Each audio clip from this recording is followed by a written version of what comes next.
Сәлем достар, бүгін ең дәмді тағам пигоди жасаймыз. Осы күнге дейін жасаған кәріс халқының тамақтарының ішіндегі ең дәмдісі. Алдымен қамыр илейміз, жылы су қажет, 1 шай қасық қант, 2 шай қасық ашытқы саламыз, 1 шай қасық тұз араластырамыз. Ұнымызды ақырындап салып, жұмсақ қамыр илейміз. Мен бұл жерде ұнның көлемін жазбадым, себебі ұнның тығыздықтары әртүрлі. 2 ас қасық майды құйып, тағы 1 рет илеп шығамыз. Бетін пленкамен жауып, 1 сағатқа жылы жерге қоямыз. Енді салмасына 1 үлкен сарымсақты ұсақтап тураймыз. Орам жапырақты жіңішке әрі ұзын қылып тураймыз. Қызып тұрған табаға біраз май құйып, бірінші самсақты қуырып, сосын орам жапырақты салып, тағы да қуырамыз. Үстіне біраз су құйып, қақпағын жауып, баяу отта 5-10 минут пісіріп аламыз. Менде мына жерде 300 грамм фарш, үстіне қуырылған заттарымыз салып, дәміне қарай бұрыш, тұз саламыз.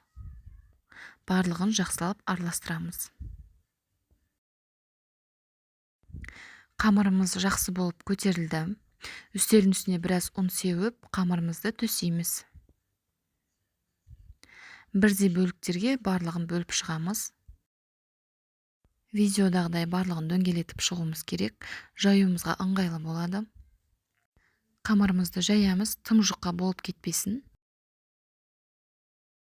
1 ас қасықтай фарш салып, видеодағыдай түйетін боламыз. Ең бірінші 2 жағын осылай қысып аламыз. Одан кейін алдыға біраз жылжытып, бірінші сол жағынан қамырды қысып, одан кейін оң жағынан қамырды қысып, осылай түйеміз.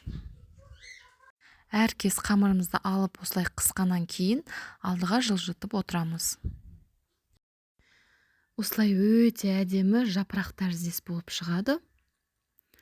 Жасап көріңіздер, қолдарыңыз 1-2 рет жасағаннан кейін үйреніп алады. Ыдысымызды майлап, барлығын дізіп шығамыз. Арасын алыстау қылып дізіңіздер, піскен кезде көтеріледі. 45 минуттай пісіріп аласыздар. Осылай әдемі болып пісіп шығады. Ортасын видеодағыдай кесіп, корей салатын ортасына салып жесеңіздер, өте дәмді болады. Жасап көріңіздер, еш қиындығы жоқ. Барлықтарыңызға ас болсын. Каналға тіркеліп, лайк басып, комментарий жазуды ұмытпаңыздар. Келесі видеода кездескенше.